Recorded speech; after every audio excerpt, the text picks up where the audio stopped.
Mak Mohamed Tambun sebagai pengkhianat. Tular baru-baru ini, minggu ini, satu rakaman video dalam bahasa Siam, Thai, yang melabel pemimpin yang kita sayangi, Yang Amat Mohamed Tambun, sebagai pengkhianat, sebagai saisuk, pengintip buat Amerika. Saisuk itu dalam bahasa Siamnya. Ya. Dan yang bercakap tu bukan orang-orang biasa, bukan level-level influencer. Yang bercakap itu adalah General Rangsi Kittiyansap, bekas ketua radio dan televisyen tentera di Raja Thailand.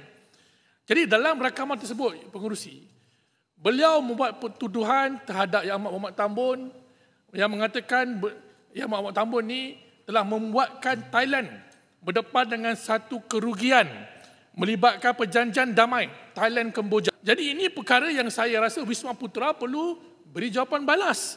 Ya, sama ada bantahan nota diplomatik ke apa ke saya tak pastilah. Terpulanglah pada Wisma Putra. Yang penting maruah Yang Amat Mohamed Tambun perlu dijaga kerana beliau adalah pemimpin utama negara kita.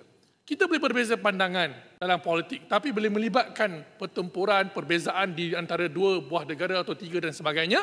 Saya akan sentiasa di belakang Yang Amat Mohamed Tambun. Ini bukan puji nak masuk PKR, bukan.